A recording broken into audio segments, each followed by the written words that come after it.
The views expressed on this program are those of the producers and individuals appearing on this program and do not necessarily reflect the views of the Sun Prairie Media Center staff, its video service providers, or the staff and elected officials of the City of Sun Prairie.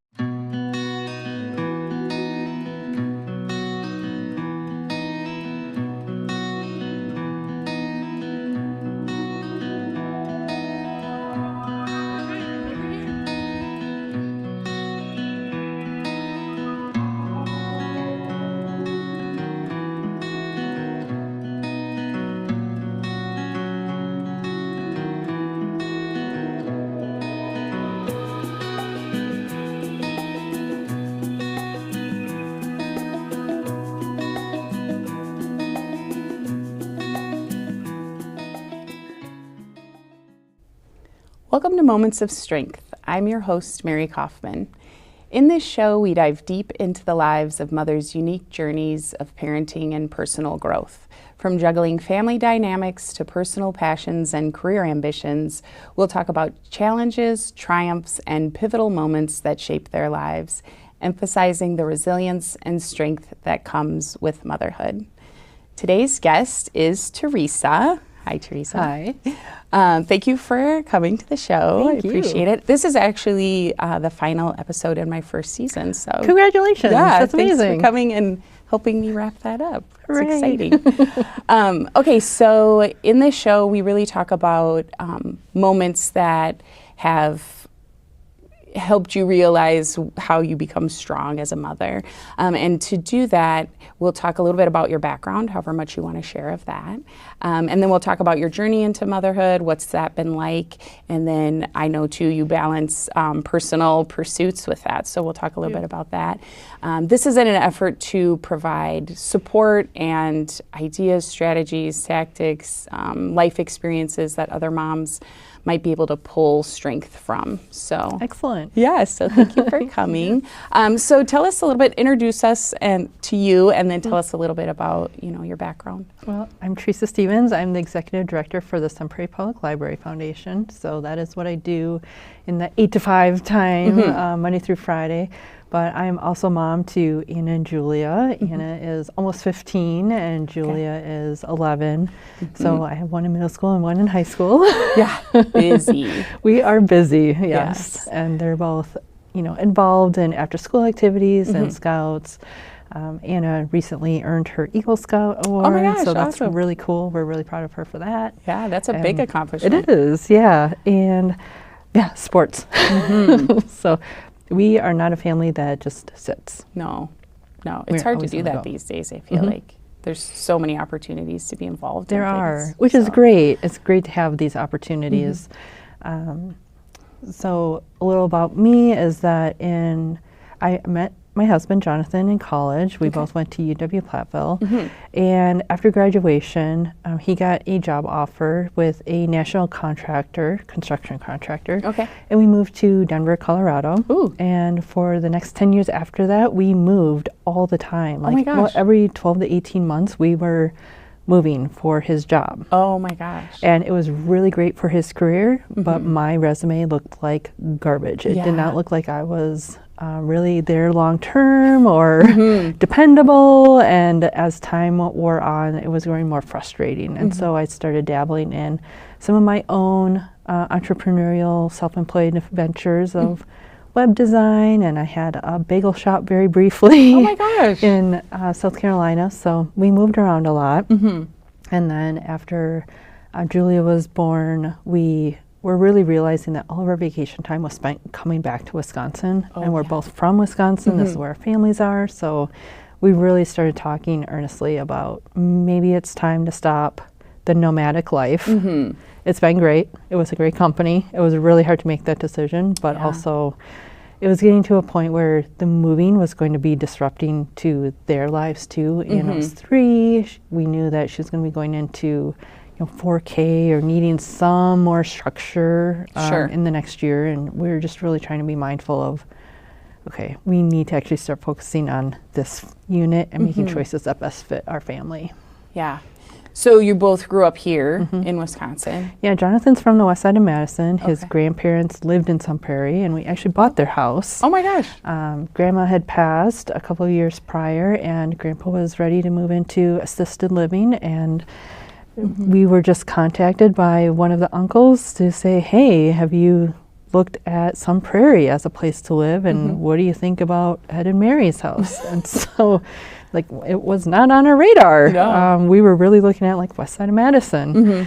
And then I was like, I've been there, but as a visitor. I've been in their dining area, I've been in the living room, but I have not looked at the house as an owner. So can we actually do a tour of their house? There's actually different eyes. When There's you do different that. eyes when you're a visitor of someone's home and when you're looking at moving or buying it. So Yeah. we did that, and Boy, the timing of that is interesting. yeah. You know, what it took to come to that decision to move back, and then that opportunity popping up. And Yeah. Yeah. So are you still, is that the house you're still It in? is. Oh, Yep. yeah. Amazing. Keep that in the Conveniently right by Northside Elementary, so it was perfect. We knew what school our kids were going to be going to. We Yeah. could walk them across the street. Boy, that's great. It was great. Yeah. Yeah. And so he grew up around here, and you also did, or? No, my family lived in Green Bay Oh, for okay. a while, and then between 8th and 9th grade that summer, my parents moved us to the Eagle River area. So we went way up north. Oh, my goodness. And lived up there, did my high school years up there. So I graduated from Northland Pines High School, and And that's small. it's very small. Small. It was way smaller than coming from a Green Bay public school. Right. My middle school, I think, is comparable to what East High School is here. Okay, yeah. In terms Big. of size and just number of students. And then I went to a school that had like 300 kids. Yeah. Total. Total, yes. So was that K through 12 or just high was school? just high school. Okay, 300 Yeah. kids in the high school. Yeah, that's definitely It was a shock on a number of levels. tough to have anonymity there, just blend in. Yeah. Like, yeah. Everyone knew me before I came. They knew, I was the new kid. And so you went into ninth grade Yeah. when you moved there. Yeah. Yeah. So do you think, what do you think would you, okay, so on the show I talk about, how our childhood connects to decisions that we make when we're older, and everybody doesn't pull the thread on that. You Right. don't have to, but it's interesting sometimes to do that. Do you think, was there something there about that transition that you remember that you think you've carried with you, or has impacted you in a way man. as a parent? I think like middle school is hard for everyone. I have yet to Yes. meet anyone who doesn't carry middle school trauma with them. And just having completed 6th through 8th with Anna and now restarting it with Julia in 6th grade, it's like, oh my God. I don't think It's- I've had a show where that hasn't come up. Middle school, it's rough. interesting. It's It is rough. rough. It is rough. There are so many changes. It didn't matter that I was at a really big school. You had the same issues. There still isn't really anonymity because people will find you. Yeah, this is true. And especially now, I mean, there's so many ways to find where Yes. somebody is or what they're up to. Yeah. I can't even imagine how hard it is now with kids having cell phones and just these devices, right? That was one thing I guess I'm grateful for that we didn't have. I can only imagine how much more challenging that would have been. Yes. But I think agree. one thing I took away, so I went to 3 different elementary schools because my family did move around within the Green Bay area Okay. quite a bit. And that was one thing I wanted for my kids was that level of stability where they didn't have to constantly be trying to make new friends at different schools. But I would say that as our school district has grown, they've still had those experiences Yes. where in elementary school, Anna lost a chunk of friends who ended up going to Token Springs. They got reallocated. And then in middle school at Patrick Marsh, fun fact is half of the kids will end up going to West and the other half to Yes. East. And that's hard. So she's also had those experiences, but still at the same location. So it's kind of interesting how life works out. And this community is, the thing is, you still run into everybody to a degree. So, You do. we're 36,000 or something like that here. And as this community, because this community grew so quickly Yes. and they had to redraw lines and build new schools, the kids do get jostled around, but through sports, there are so many opportunities for extracurricular activities, just programs throughout the community that they're still running into these kids, and then eventually maybe they funnel into the same middle school and then reconnect maybe in high school with kids who went to a different middle school. So there is that sense of a little bit nomadic, like you said, just within the school district, but you're still connected so much to the community through so many different ways, or your parents are connected or somehow.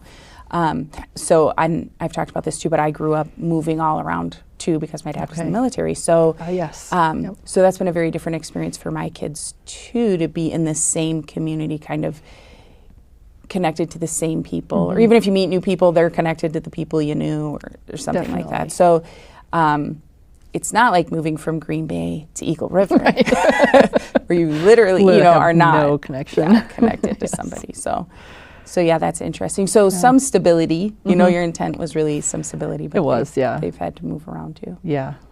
And I think that's okay. I mean, it is. It really teaches you how to be the new kid and puts you in a position to have a little bit of responsibility as the new kid to make a move or be open to somebody else inviting you to be part of something. And that's different opportunities too with every move. You probably saw the same thing. Oh my gosh. Differences in the schools or opportunities, extracurriculars. You might have had a really great club at one, and then that type of club isn't offered at the next school. So you have to kind of learn and grow those opportunities too. If there's something you really want to do, you really have to work to find that.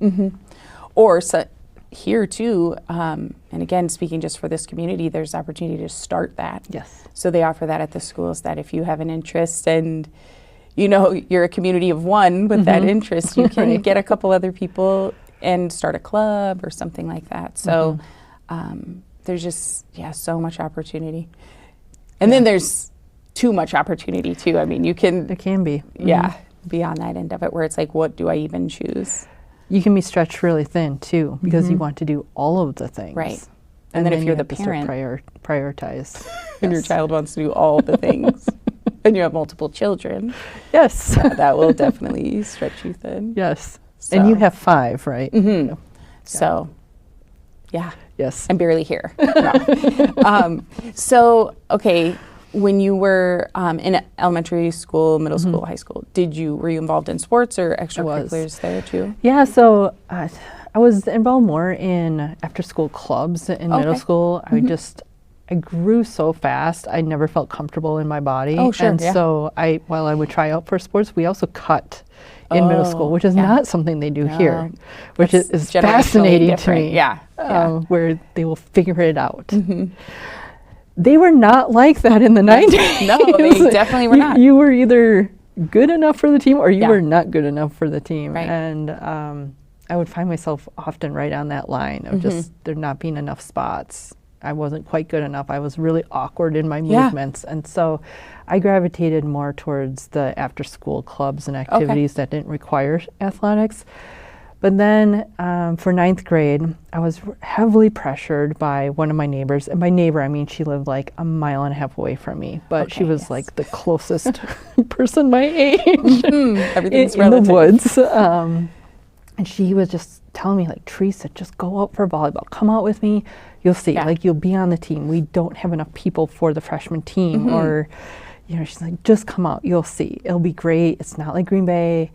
And finally, I was like, fine, I will try one more time. And then, of course, I made the team because she was right. Like, the numbers were so low. Well, you were probably carrying with you, the middle school trauma. And being on the cusp, just not quite being good enough. And it's like, I haven't done any camps this summer. We moved. I haven't practiced. I haven't touched a volleyball all summer. Like, I don't know that this is going to go well. It was fine. Like, I mean, I was nervous the entire time, and they kept calling it tryouts, but really, it was just like gauging your skill level, so they knew what they had to work with. And it was fine. So then I was on the volleyball team, and that certainly helped. With the new school being new school, and suddenly I had a group of people I could talk to and hang out with. And we started like a week before school even started. So when yes. school started, then I kind of already knew a couple people, and that helped a lot. And so I did volleyball freshman, sophomore, and junior year. Okay. And then senior year, I changed all of my sports. I also went out for girls soccer. It was a brand new team, and again, same situation. Like, we need enough to even have a team. Yeah. It's brand new. I was like, I've never played soccer, like, ever. Yeah. Not even when I was a tiny tot. So I was like, okay, like, I guess. I mean, I was pressured to basketball. I was like, no, I'm not going to do basketball. Yeah. Soccer, okay, let's see what this is all about. And so I was learning a brand new sport, never having played it. Played that freshman through junior year, and then senior year, I decided I wanted to try all new sports. And so senior year, I went out for cross country. Wow. Instead of volleyball, which was really fun. And then in the winter, I was the boys' basketball statistician. Okay. Yeah. And then in spring, I tried out for the boys' golf team. We didn't have any girls playing golf. And the coach, he was not happy at all. He was very grumpy about the whole thing. Because there have been other girls who've tried out, but they didn't make it. Okay, yeah. And he said, here's the deal. I don't like this. I was like, okay. Thank you. I feel welcome. But if you hit from the red boxes, like the rest of the boys, and your score is good enough, I'll keep you. He's like, but if you're here to like flirt or cause havoc or do anything else, like, you're gone. Okay. I was like, okay, so I can't hit from the women's box. I have to hit from where everyone else is hitting. I was like, fine. Had you golfed before? I had, yeah. I golfed, very sporadically with my mom. Sure. She was on a league for a while, so I was familiar enough, and I thought, all right, let's see what happens. Yeah. Might as well. And I made the team. And he was thrilled. He was so mad. But he treated, in all fairness, throughout it all, while he was kind of crusty, he also was very fair. He treated everyone the same. He said, I'm only taking these top 10 scores. So at practice, it was like playing a real game of golf. You were trying to get the best score. You earned your spot. You earned your spot for every meet. It wasn't just guaranteed that, because you're on the team, you're traveling. We only had so many spots. You golf for your spot. And you would take the average of 3 practices for your score. And if that score landed you, in the lineup, then congrats, you got to go. Yeah. This feels so fair. I had to earn my spot just like everyone else. That feels fair. Yeah. Yeah. And especially, it really lends itself to you being on the team as a female too, because then it's not just, we had to, or, we're making a statement or something like that. It's like, she has the skill to do it. Yeah, he was not having any of that. No, he doesn't seem like it. I haven't met him. But just like, constantly having to demonstrate that you've earned your spot there. Yeah. It's a nice way to do it. So then you golfed, and did you continue to do that, like as you went on? No, in school, I didn't take on. So in college, I was on the row team. Oh. I was on crew for 2 seasons, and then I transferred schools to UW-Platteville. So I was at Northern Michigan University for a year and a half. Gotcha. And then I transferred. 9/11 had happened that particular fall of sophomore year. I was going for a criminal justice degree, and watched the scene unfold in an ethics class right before the teacher had come in, and he came in and just turned off the TV, and I was in there with a bunch of upperclassmen. I don't know how I got into that class as a sophomore. I still scratch my head about that ethics sometimes. Class? Yeah, it was like a 400 level class, and I'm taking it as a sophomore. Wow. But he came in, turned the TV off, and a bunch of upperclassmen got really upset and was trying to explain what was happening, and he's like, no, it's time for ethics class. And half the class got up and walked out. I was like, am I supposed to give them what are we doing? Also, but it's the teacher, ethics, ironically. Right. There was a lot to process in that moment. It's like buildings are collapsing and planes are flying in, and what is going on? And by the end of that class, and the rest of the school day had been canceled. We were not put on lockdown. We didn't even have the terminology yet, but it was just like, classes are canceled. We were a huge National Guard campus. in Marquette, Michigan. Okay, and so yes. all of a sudden there was a lot happening with those who were there for National Guard, and some people were being called up. By the end of that week, they were for sure, yeah. being called into reserves. So a lot was changing very rapidly. And what I quickly realized within a month was that suddenly, instead of being pushed to be a police officer or, to go on to law school or these other avenues, the main avenue they were pushing was, you're going to become a TSA agent. I was like, I don't actually want to look through people's baggages. If I'm going to hang out at an airport, it's going to be at the airport bar on my way to someplace fabulous. Yes. Yeah. For you, airport means vacation. Vacation. Yes, not job. Right. That was not what I wanted to do. And so I stepped back and thought, I'm going to go back to in-state tuition. I'm going to try to figure out what to do. I had so many credits built up by that point. It didn't make sense to change my degree. It's more like, what do I need to do to get out in 4 years and figure this out? And that's kind of what the second half of sophomore year and junior and senior year was dabbling in other things, taking other classes that could take me down different career paths. Sure. Yeah. So originally you were doing criminal justice. So were you thinking maybe police officer or something, or more weren't like you sure? community work? Oh, okay. Maybe social work. I feel like you're doing I am doing work. it. I do community work Congrats, now. you've made it. Yes, exactly. Took a very curvy road to get here. But yeah, I saw myself just helping people, helping them through the justice system, helping people get back on their feet after maybe being in jail, and trying to figure out how to bridge those gaps that I was seeing. And that just wasn't the focus anymore. It was a very different focus. Sometimes we've talked too on the show just about the unexpected. So yes. And as moms too, we try to project out with the variables we know and have an idea of something that's going to happen, and then no. There's just too much you don't know. I mean, it's good to have an aim, of course, and work toward that aim, but also it's so important to be able to flex and adjust and anticipate that, okay, well, one, the universe doesn't owe me anything, right? So, and people, well, we all do this, and I'm guilty of it too. It's like, why? Like, I had this all lined up. Why? Okay, because you had it all lined up. I'm convinced, I was on top of my game. This is a good point. Someone's testing me to show me that life doesn't work that way. I'm going to humble you. Yes. So just that's, a good example, and you were young too, so you don't really know, but just you use the variables you have with the lens you've used, your own perspective. You base it on life experiences you've had. Meanwhile, there's infinite life experiences, and they're going to collide with yours. And so that's interesting to just then up and move to another campus. Yeah. I mean, it happens, and it happens pretty often with people. They transfer schools or transfer jobs or something, but it completely changes the trajectory of your life because now you've invited all new variables in, all new people, all new environment, roads, houses, just totally. Yeah, it's crazy.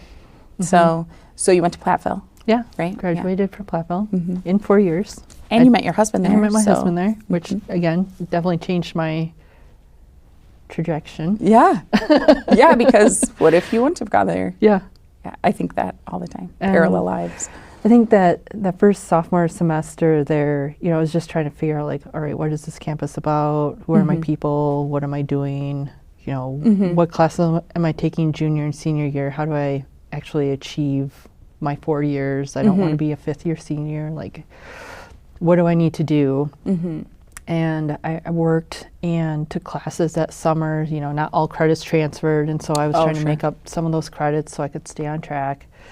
And it was actually that summer that I first met Jonathan. I was working in design services, which was like graphic design. We were creating all the posters for all of the fun stuff happening on campus, and he was the recently elected student body president. Oh. And so he was in there needing graphic design work for something. I don't even remember what the project was, but he saw me, I saw him, and I was like, oh, he's good looking.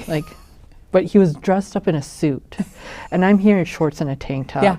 because Well, it was he's the summertime. president. Right. And I was like, who's this? And I was thinking he was maybe a teacher. Yeah. I mean, given, like, no one wears a suit No. on campus in the summer. I Right. mean, honestly, even the chancellor doesn't all of the days of the week. So I was like, who is this?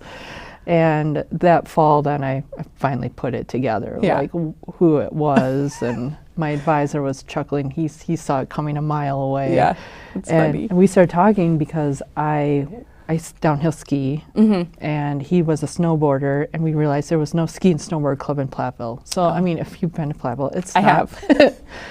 it's not like a skiing mecca. No. Okay, there's like the hill with the M on it. Right, it's like someone's front yard. Yeah. So we concocted this plan to create a ski and snowboard club at UW Platteville. Nice. And we did some runs, we did some outings at Devil's Head and other areas, and that was fun. But then during senior year, he managed to find a way to get us out to Aspen, Colorado, and put a big ski trip together. Oh, yeah, that's a big hill. And that's where he proposed. Oh, So he had this sweet. master plan, Yeah. and he concocted this whole thing, and we got people to go. We had like 2 large SUVs full of people and Wow. all of their gear, and we went out for a week skiing and snowboarding, and we had a couple of people do the race runs so that it was like legit. Oh, sure, yeah. club. Make sure you got those qualifications in there. So we did all the check marks, but yeah.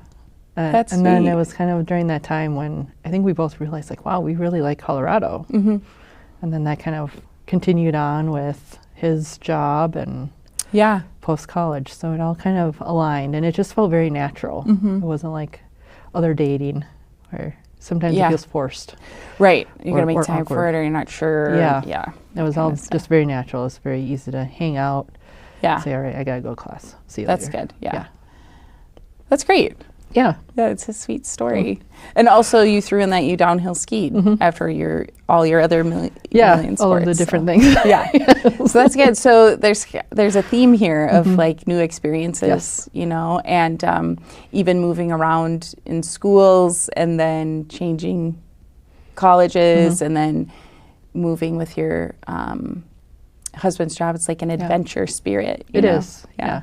Don't be afraid to try new things. It's Yeah. like one of my mottos is just For don't sure. be afraid to try and never stop learning is the other thing. I'm a big believer in lifelong learning. So even after college, I got a professional writer certificate so I could have a job at the Gazette in Colorado Springs. Nice. And wrote for them, did a few articles, and then I built that into an associate editor position at National Business Media for 2 different print publications. So it's like, don't stop learning. No. And then when we moved back here, I was kind of feeling lost because by this point I had 2 kids. I had been kind of out of the work scene for a bit. I was mostly part-time, but also, or like full-time stay-at-home mom, but I was also occasionally doing side hustles here and there. Sure. I was like, what am I doing? Right. That, you know what, that is a common, I mean, I think, that is common, but no one talks about it. no. It's okay. Yes. It's okay to not know what you're doing. Yeah, it is okay. Or to ask yourself, Yeah. What am I doing? Yes. Yeah. So, Yeah. So I kind of felt like after we moved here, it was this whole time of what am I doing? Where am I going? What's next? And not really sure because I'd had so many different jobs by this point, and I couldn't see the common thread yet. And so I just knew that, okay, I always turn back to gardening. Whenever we moved somewhere, I would get my hands in the soil and try to figure out like what grows here. And I learned that's about very symbolic. yeah, like think putting about- roots think about down. that? Yeah. Yes. And so I learned that there was a Master Gardeners program through the UW Extension, and I took that. Okay. And really got into gardening and started the school garden at Northside Elementary as a way to connect You started kids. that? Yep. Oh, my kids went there for a while, so Yes. nice to make that Wrote the connection. grants, and then I got into grant writing and learned more about those processes and realized, well, maybe it's more back to that service, that idea of community service, community organization. And from there, I just kept taking opportunities to learn and grow, and whether it was paid or unpaid, and developed through that. And Yeah. got a job at UW Foundation, worked there for several years, really learning, from a big machine, like fundraising machine. Right, It's huge. And it's impressive just how many people it takes to keep the university funded. Just like, wow. Yeah, because isn't the foundation what does that? That's their entire existence, is like keep it going. Yes, and they're funding the chairs, they're doing the endowments, they're funding research, they're funding athletics, they're funding different programs and activities. It's a lot. It's millions and millions and millions of dollars every year that are coming in and going out. And so to learn at that scale, wow, okay. Few people get that opportunity, and then go out and have that knowledge to do what you're doing. Yes, and I was lucky enough to be on a couple of building projects, the new chemistry wing or tower, and the start of the CDIS, the computer data school was just forming, and they were starting to fundraise for the building. And so with those experiences, hearing about the opportunity here for the library, it was like, oh, I have some experience. Granted, it's on a massive scale, and it's, large so teams of people. Many people. It's like, okay, how do we scale this down? Right. How many people do I have? Right. Where are my big teams? Exactly. Yeah. So in all of that,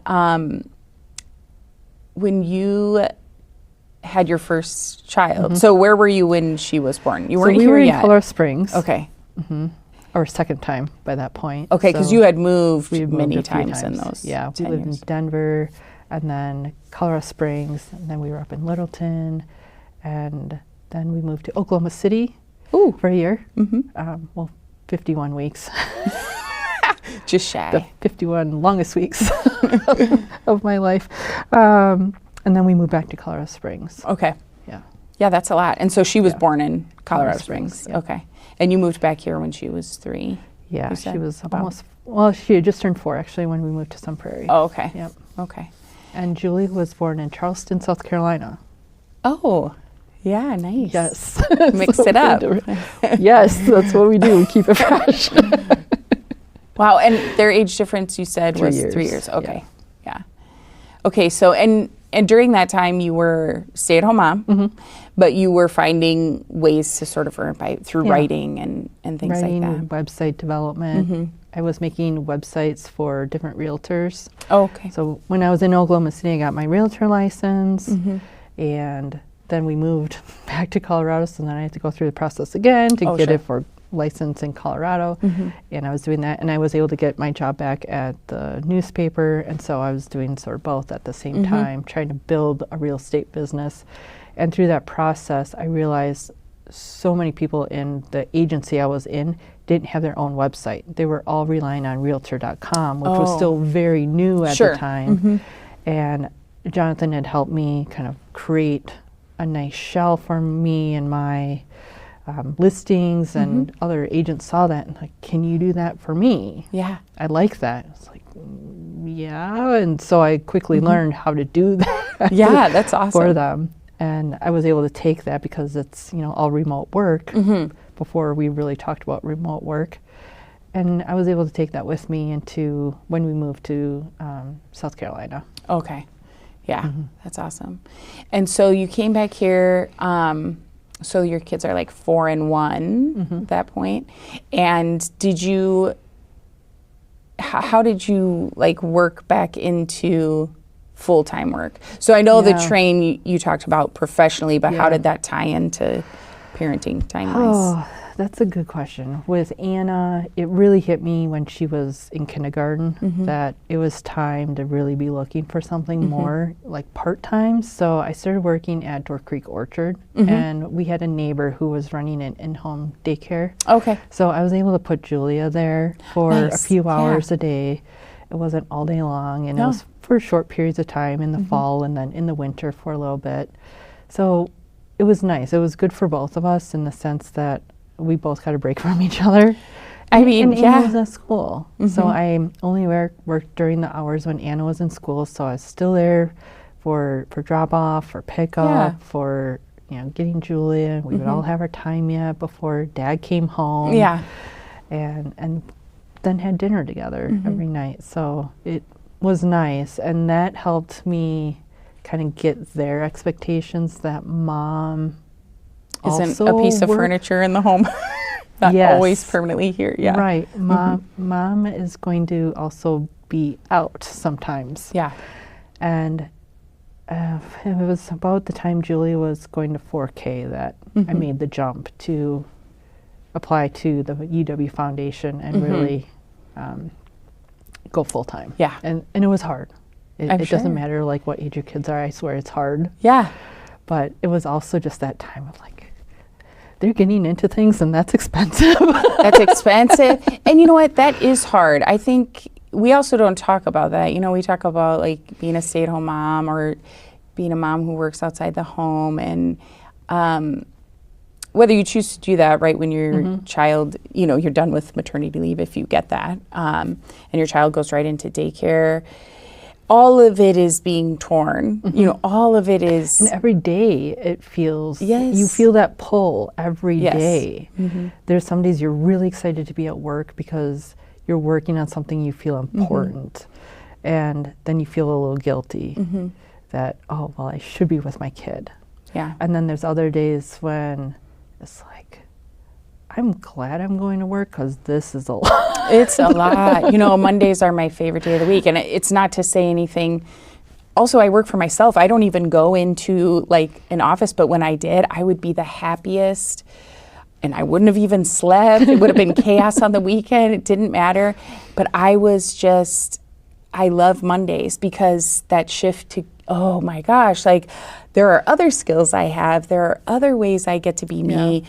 Oh, the people here, they see me as a peer, not like, you know, I don't have my flock with me and then that's just my role, you know, like I have value and I can bring value. People think I have a brain, like, you know, they don't question literally every single thing I say or do. Like I don't have any experience, you know. So, but then of course at the end of the day, like I would always be so excited to go reconnect and hear about what they had been up to. And I don't know, it's just hard. All of it is hard, and It is. being pulled here and there, and then thinking like, is this the right time? Like even when you talk about when your daughter went to kindergarten, and then you realize, because it's, okay, that's one less person. Now you feel after you've been running, oh my gosh, there's a little bit of extra breathing space. I feel like there's a little more time.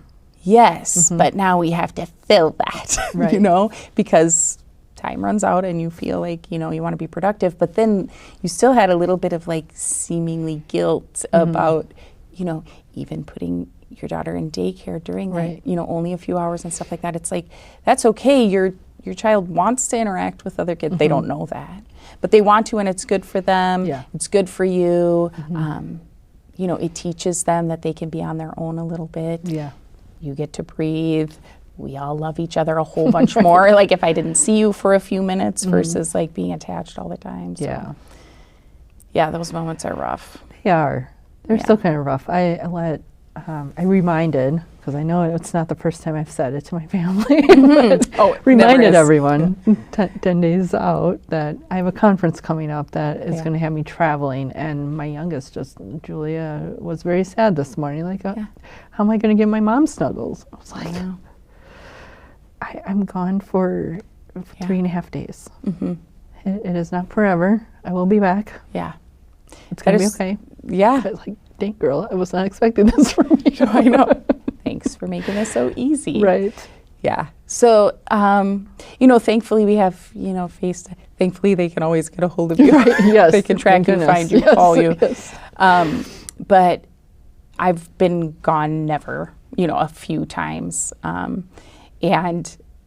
Or, you know, like if my husband and I have gone and then the kids will like sleep with one of our shirts or like take our pillow or just like something like that.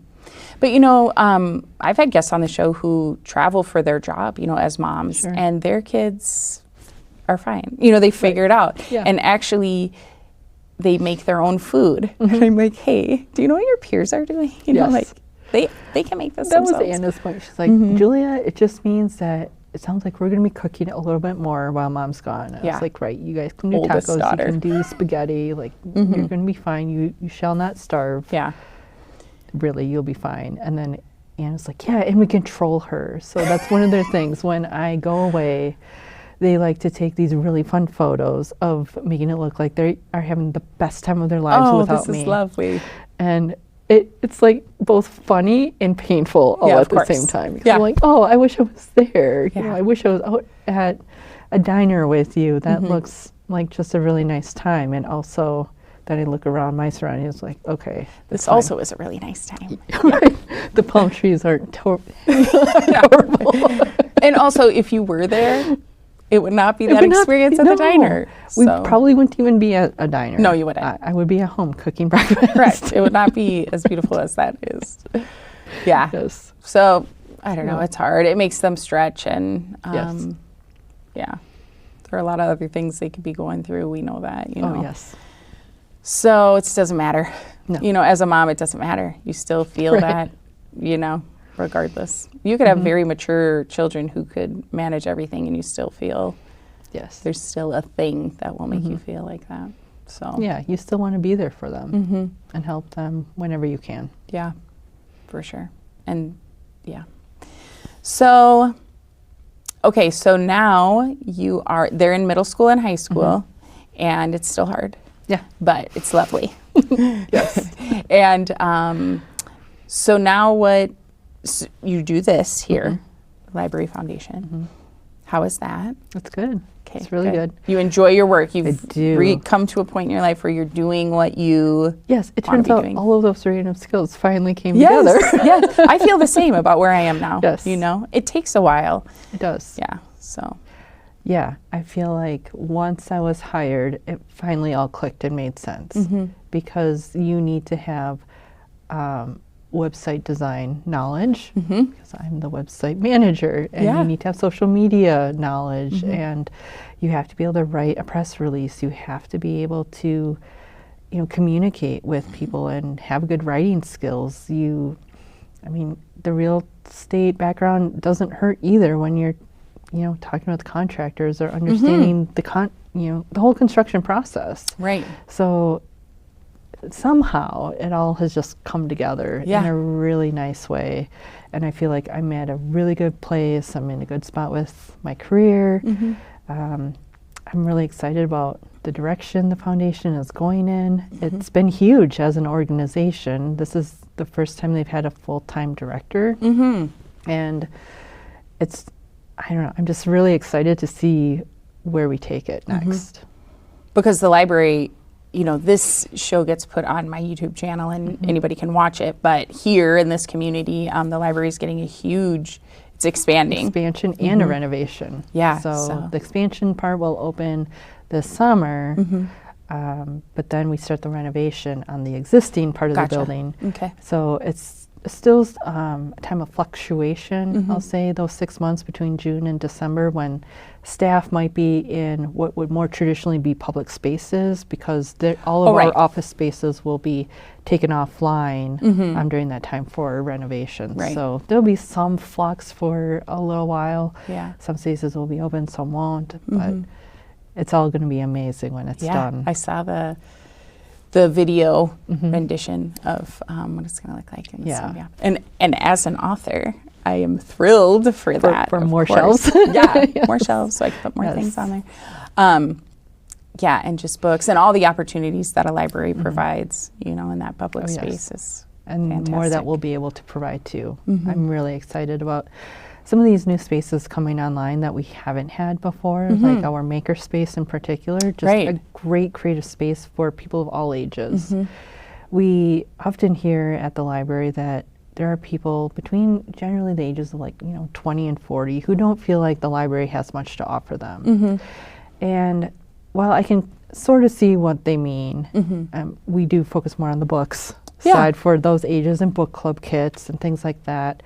We do have some programs, but I feel like this is a space where we can really branch out and reach out more to that demographic as well. Yeah. In being able to come and do a paint night, come make something, learn how to use a 3D printer, you know, I'm in my 40s, so I don't have the experience of using a 3D printer at school. Oh, right. So I don't have those skills. So Right. it's a place where you can come and learn those skills and in a safe learning environment too. Yeah, and it's a public space, and so, you know, to have those opportunities for people to come in and take advantage of that is great. Definitely. Yeah, especially at those age. I mean, those are mom ages too. Right. You know? Absolutely. So Right. just talking about that is, you know, being able to come here for an hour or two to learn something. Doesn't matter if you're, you know, going to run out and have a job that Right. uses that. It's just keeping your Skill. own brain going if you're not working outside the home, or even if you are, but you want to tap into something different Absolutely. than you see every day or have to manage every day. So- And you never know, some of those skills might build into your own business someday. Where you want to try something, maybe it's cooking, maybe you want to build your cooking skills, and that might turn into a small business for you down the road. Maybe not. Maybe it just means that you can cook a decent meal once in a while and Right. you're ordering takeout less. Yeah, right. Things like, we've talked a lot about having sewing clubs and just having sewing machines. A lot of people don't know how to sew, how Right. to repair a button or darn socks, or, you know, Yeah. things like that, where it's, you know, kind of grandma skills. Right, yeah. But we don't want to lose those skills either. Correct. So making sure that we're bridging the divide of generations and that generational knowledge too, where people can come in and learn a skill. Yeah. Will that turn into a business for you? Maybe not, but it's a good life skill. Yeah.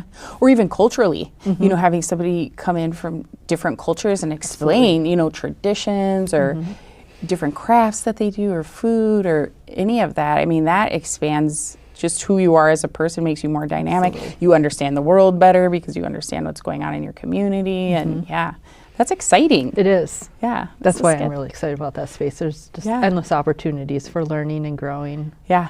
And there's going to be an amphitheater, right? Yes, Yeah. yes, It's that gonna will be open awesome. this summer.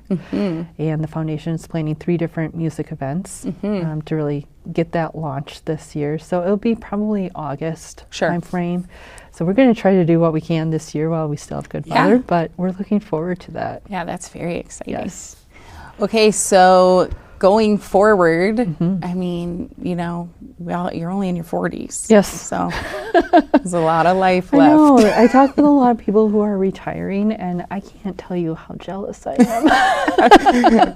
Do you think you'll travel more when you I get hope to that so. stage? Yeah. Yeah, You're an adventure seeker. I am. Yes, there's a lot of places I would like to see, a lot of things I'd like to experience yet. Yeah. I took a backpacking trip with Anna and her scout troop last summer. We went to Philmont Scout Ranch. Oh, I That's know in- this. My in New brothers were Mexico. Eagle Scouts. So Oh, yeah. excellent. Mhm. Okay. And we did a 12-day backpacking trip, which was amazing. It was beautiful and wonderful, but there was an experience that I had there that really shifted my mindset too. The trail broke underneath me, and I tumbled down a mountainside.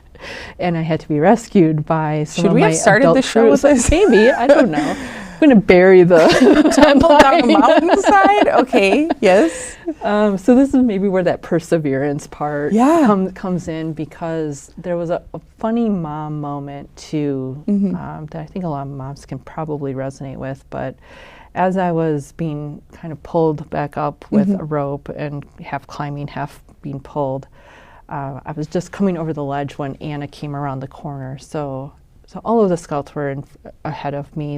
And there was a bend. So she didn't see. She didn't see, Oh, and none of the thank scouts had goodness. seen, thank goodness. And one of the adults was in front of me, and then 3 others were behind me. So the 3 behind me still are like, okay, we saw that happen. Turning back. Yeah. Like, but as I was coming over, Anna was just coming around the corner and saw me like coming up over the ledge, and she just fell apart and Oh started my crying. gosh, And yeah. she needed consoling, and I'm shaking because I thought I was a goner. Well, you've just tumbled down a mountainside. I did. Right. And I was like, I have to console you. I I'm the know. one who's This hurt. is the mother. I know. This is the mom moment. I am the one who wants a hug. Yeah. I am the one who wants to be told it's okay. I am not receiving that right now. I am giving that to Yeah. you. This is a mom through and and that through. was like the most strong mom moment I think I've ever had is you have to be okay Yeah. So that you can continue giving comfort to others to make them feel okay. Yeah. And sometimes that sucks. That does suck. I mean, it's selfless. That's the definition of being selfless. Is, you know, as a mom, that is that description is what this is. So anybody who's thinking about who isn't a mom yet and wants to go down that road, that literally is what you are tasked to do always. And every mom doesn't do that, and every mom didn't have an example of a mom who does that. And you know, every person doesn't have the internal resources to always do that. Right. But that is what you are tasked to do to the best of your ability in the situation that you're in, day after day after day, until the end. I mean, there's just not stop.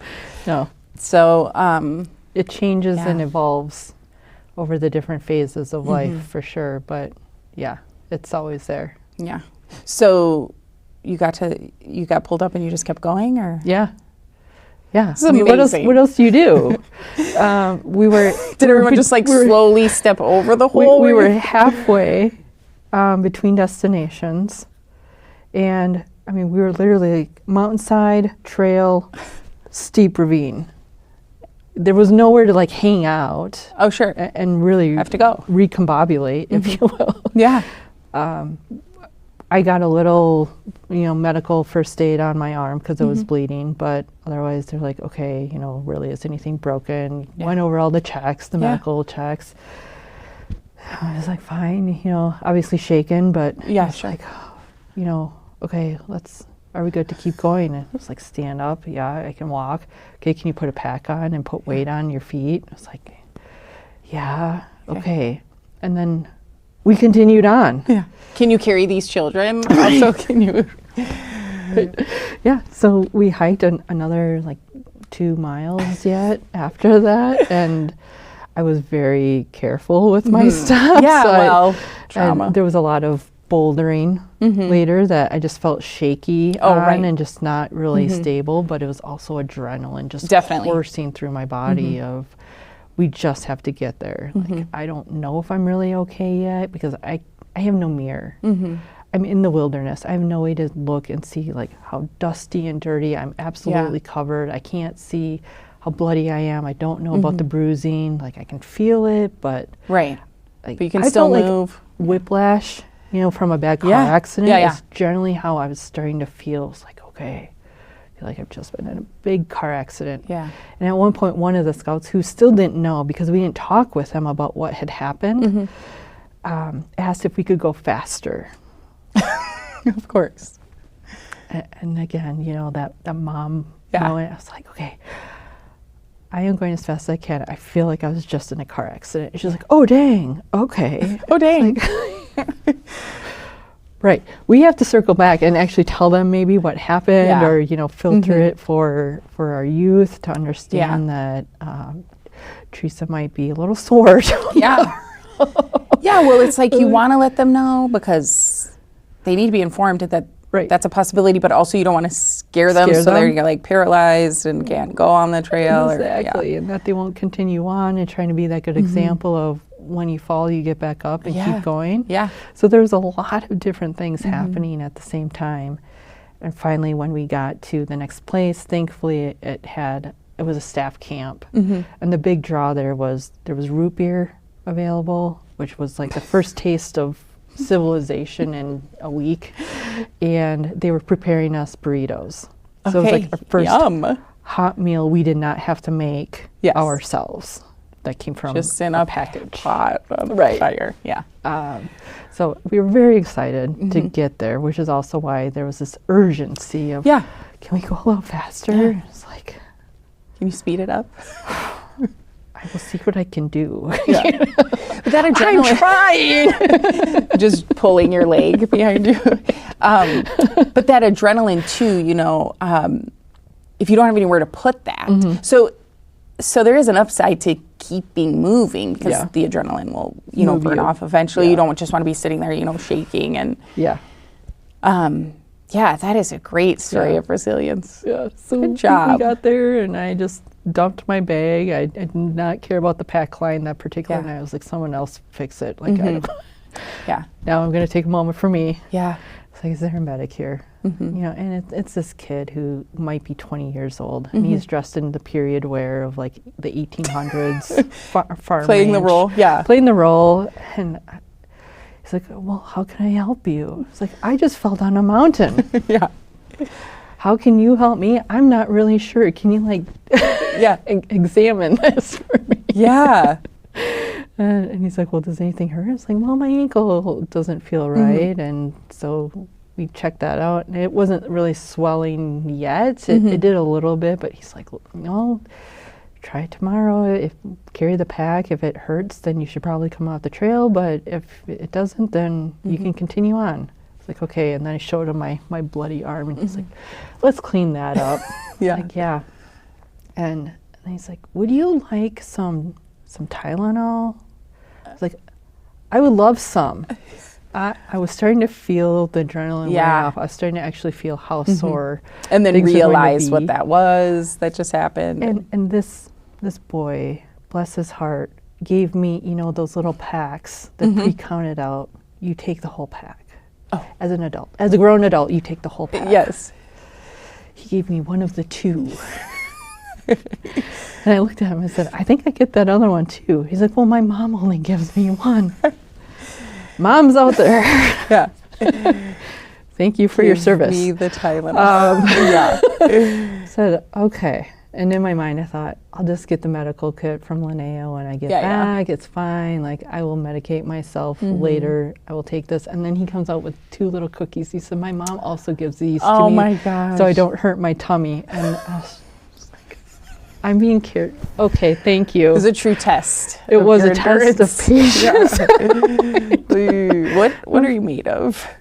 You know, I really could use some more. And I don't think this one Tylenol is going to take care of this. And cookies, but thank you for the cookies. Oh my gosh. Here's some cookies. You had a hard day. So was this the end of the No, we track? continued on for 4 more days. Oh yeah, it's 2 weeks. So okay. No. Well, you're here. I'm here. So I made you it. made it. I made it. I finished. The next day, I put the bag on, and it seemed like I could go on. Yeah. I kept pace. I just pushed on. Well, also, all of those things that you took on as challenges just growing up, you voluntarily chose challenges. Yeah. And you chose to be in situations that you hadn't been in before. And you made it through that, and you chose to, you know, start a club and gather people up and go on adventures doing that. And you chose to move with your husband to all new places. And you chose to be a mom, and, you know, you chose your new job. And so choosing hard things sets you up to be in a better spot when hard things choose you. Yeah. And so, That is well put. Yes. yeah, I mean, it really does. So, you know, falling down a mountain, I mean, while we do not recommend. No, please don't. But look at all the things, I mean, you came up, you knew yourself that you, you know, you're probably going to do your best to survive that. You put your daughter first. You pressed on even when being asked to speed up. Yeah. You preserved that medic's feelings, you know, by taking the one Tylenol. And all of that is good, and it was good for other people. And so this has been a joy to listen to. Yeah, this is fun. And everything you're doing, you know, with the library and just how that's going to benefit the community and everybody that comes here. I'm happy to be part of that. And I think that's so exciting. And yeah, so is there anything, now that we've gotten to this point, that you want to say, you know, typically, I'm assuming the viewers are mostly parents or moms or people who want to be moms or in the throes of all the difficult things in young years or teen years. Anything you want to say to them that, you know, in an effort to support or guide or? You're not alone. Whatever you're feeling, whatever you're dealing with, whatever situation your kid is in or you are in or your spouse is in, there are others in this community going through the exact same thing. And it's okay to talk about it. And it's okay to ask for help. Yeah. Like, ask for help. I think so. And share what you're going through. Because there are people out there who want to help you and they don't know how. Right. I think that is very true. And that comes up regularly here, that we feel like we do feel alone. And we feel like we have to do it on our own. We feel like we're supposed to already know how to do everything. Oh my gosh, yes. We feel like a failure if you ask for help. Yes, you feel like, just, why wasn't I capable to do that? And you weren't, because it takes everyone to make sure that everyone is okay. So every mom that I've had on here has been like, look, ask me for help. If you can't find something, ask me for help. And they also admit they don't ask for help a lot. Yes. So here we are The with irony. this gap. Yeah. You know, I think about it, you go through school and you learn sort of how to learn. You're taught by your teachers how to take notes, how to listen in class, how to be in class. You do training for a job. You get trained how to do a specific task, or you go to college to learn what you need to do, or, you know, additional education. You are trained how to do a certain job or tasks. Parenthood does not come with a training manual. No. And it is different for everybody. You are learning on the job every day. It's okay to make mistakes too. Yeah. It happens. We're all human. Inevitable. Own it, and then, you know, do better next time. It's okay too. Yeah. That's a great point. It's like every day is new. It's even with your same children, because they're not the same as they were yesterday. And just because you have two kids does not mean they're going to be the same. No, they're going to be different. So different. Expect that. I would say expect that. They are their own people. They are their own people, and that's okay too. So you're going to parent them different, and sometimes it's not going to look fair or the same.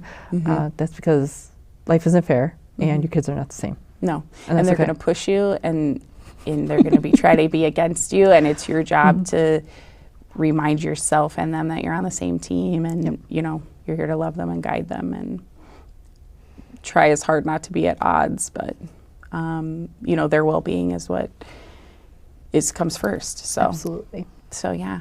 So thank you. You're welcome. I appreciate that. Yeah. Thank you for coming on. Yeah, yes. this has been so fun. It has been. Okay, so thank you for joining us. Remember to keep your perspective, but don't be afraid to step into the perspective of somebody else, like we did with Theresa today. Be resilient. If you fall down a mountain, get up. And show up again the next day. You need it, we need it, and your kids need it. And continue to pursue those things that you're interested in and getting after. Don't feel alone. There's a group of 2 billion of us worldwide, so you are not alone, and we are here for you. Thank you.